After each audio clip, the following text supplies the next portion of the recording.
Carol Ringham has been diagnosed with fibromyalgia, although her GP believes that she has arachnoiditis. I just need a name to what's wrong with me. And I think if you have a name to what's wrong with you rather than a bad back, because people think a bad back you're swinging the lead, and a bad back just doesn't cover what's wrong. It's not just a bad back. Quite often people are getting diagnoses of conditions such as fibromyalgia, which is a non-specific diagnosis, and in fact it sometimes is regarded as a wastebasket diagnosis when a doctor doesn't really know what's going on. And we do get people who are diagnosed with both arachnoiditis and other conditions such as multiple sclerosis, systemic lupus, fibromyalgia and various other conditions, and it would seem unlikely that they have two major conditions at once, so that it's more likely that the condition, all the problems could be attributed to arachnoiditis. So that for those who haven't got that diagnosis, they may be being investigated for systemic lupus, rheumatoid arthritis, various different problems, and may not actually be given a diagnosis of arachnoiditis because it's not being looked for. I feel humiliated that the children have got to do what they have to do. And I'm angry. It angers me every day of the week to see her like this. It upsets me. Like you can see her get upset now.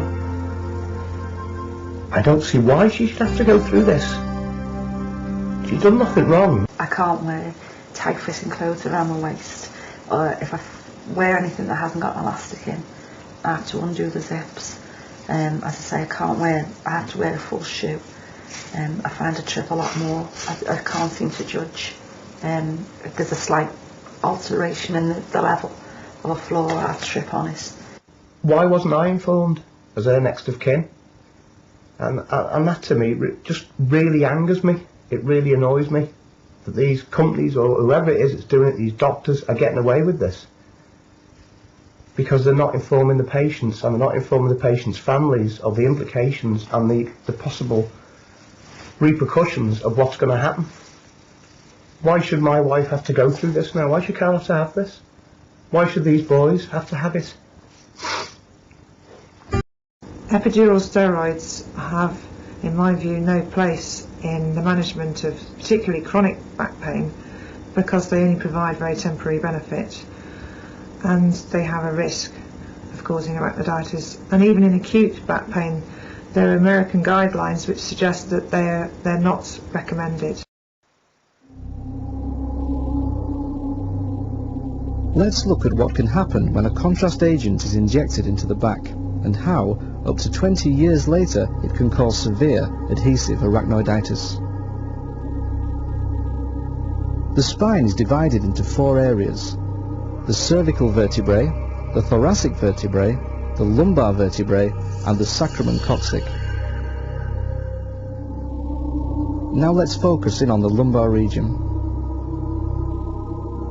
We can see the bone structure, and in the middle, the cauda equina, which is actually a continuation of the nerve roots.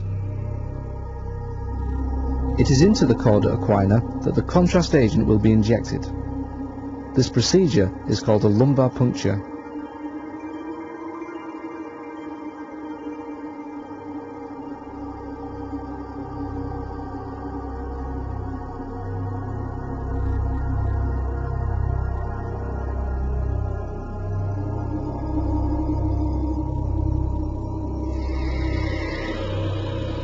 If we look at a cross-section of the cauda equina, we see that there are 3 layers which include the dura mater and the arachnoid membrane, and contained within these layers are the spinal nerves, which in turn are bathed in spinal fluid.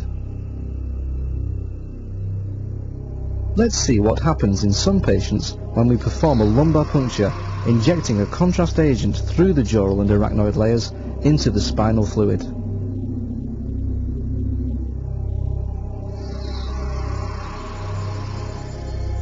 The following can take weeks, months, or even years to occur.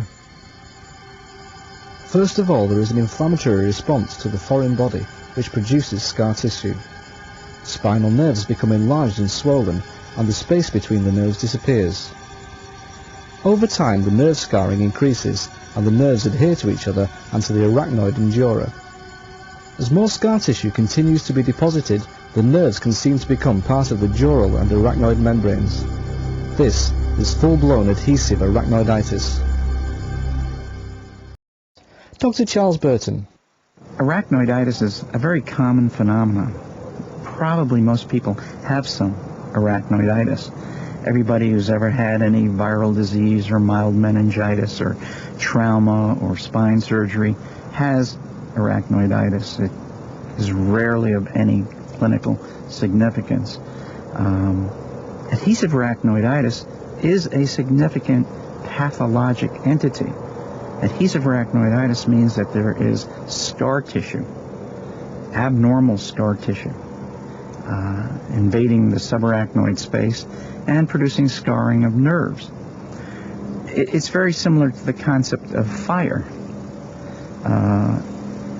Fire can be a candle on a table. Fire can also be a conflagration, destroying forests and homes. What's the difference?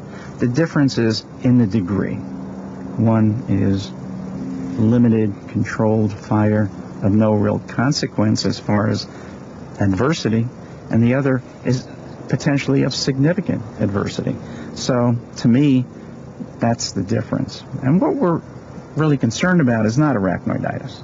We're concerned about adhesive arachnoiditis.